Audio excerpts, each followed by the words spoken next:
तहसीन, तो क्या रणवीर को भी यही लगता है कि जो हुआ मैंने माफी मांग ली, बात खत्म हो गई?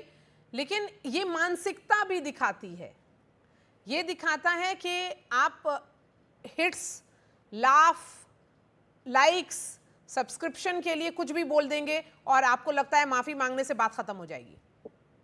बढ़िया। अव्वल तो आपके शो में मुझे शिरकत करने का मौका मिला, इसलिए मैं आपका शुक्रगुजार हूँ। कल से कई बार मैंने रणवीर से बात की। मुझे व्यक्तिगत तौर से लगता है वो अभद्र कंटेंट था, वो फनी भी नहीं था, बिल्कुल उसमें कोई हंसने वाली बात नहीं थी। उसने उसके लिए, उस कंटेंट के लिए माफी मांगी, उसने प्रोड्यूसर्स को कहा कि इस कंटेंट को निकाला जाए। लेकिन अब एक व्यक्ति को इस बात के लिए जेल में डालना, मुझे लगता है ये थोड़ा ज्यादा हो जाता है। आप चाहते हो, आपने रेगुलेशंस की बात करी। जब माँ बाप, क्योंकि ये डर है कि बच्चे देख रहे हैं, नौजवान देख रहे हैं, ये आपका भी सवाल था कि यंगस्टर्स देख रहे हैं, तो जब माँ बाप अपने बच्चों को कंट्रोल नहीं कर सकते, वो क्या देख रहे हैं, आप चाहते कि सरकार आके उसे कंट्रोल करे। और रेगुलेशंस कैसे होंगे? हम इस पर अगर डिबेट करें पॉलिसी के ऊपर, तो ये हो सकता है कि अगर आप 16 साल की कम उम्र के हो ऑस्ट्रेलिया की तरह, तो आपको सोशल मीडिया पे जाने के लिए माँ बाप की परमिशन चाहिए। लेकिन इस पर्टिकुलर शो में ये सब्सक्राइबर शो था, ये टिकटेड ऑडियंस था, प्राइवेट ऑडियंस अडल्ट्स के लिए। अब अडल्ट्स के अंदर एक सब्सक्राइबर, एक बेस के अंदर किसी ने वीडियो लीक किया, कोई जोक्स थे, खराब जोक्स थे। I am not supporting the joke, मैं जोक से बिल्कुल इत्तेफाक नहीं रखता हूं।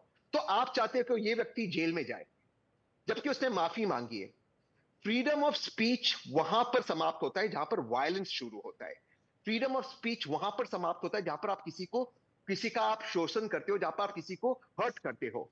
हमारी फ्रीडम ऑफ स्पीच, हम इस चीज के लिए क्यों हमें गुस्सा नहीं आता कि जो लोग बलात्कारी है, जो लोग कॉन्विक्टेड है, वो बार बार जेल के बाहर आते हैं, हम इस पे क्यों आपत्ति नहीं करते कि एक कवि, जो पोएट, जो एक कवि है, जो पॉलिटिक्स में आना चाहता है, वो सैफ अली खान के बच्चे की मृत्यु की कल्पना करता है, पर क्योंकि उसने गाली शब्दों का प्रयोग नहीं किया, तो हम उसके बारे में नहीं कहते। लेकिन लेकिन एक ये व्यक्ति फ्रीडम जिसने ऑफ एक जोक स्पीच के क्रैक किया। दायरे में नहीं आएगा तहसीन।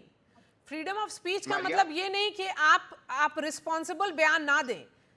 every correct, no no but every freedom which has been guaranteed by the constitution also has responsibility attached to it. शायद वो उसकी जिम्मेदारी की बात हो रही है। अगर आपके करेक्ट, इतने आई एग्री ज्यादा विथ यू। फॉलोअर्स हैं, रणवीर ने गलत किया, उन्होंने माफी मांग ली, बात है कि बात यहीं तक खत्म होनी चाहिए, नहीं, या फिर जो आपसे मैं डिबेट बिल्कुल शुरू हुआ इत्तेफाक है रखता हूं। कंट्रोल पर, रेगुलेशन मैं पर, वो बिल्कुल जरूरी आपसे है या इत्तेफाक नहीं? रखता हूं। मैं बिल्कुल आपसे इत्तेफाक रखता हूं, वहां पर बात समाप्ति होती है। 100% अग्री विथ। फिर मैं आपसे सामने सवाल पूछता हूं, मारिया, बड़ी विनम्रता से पूछता हूं।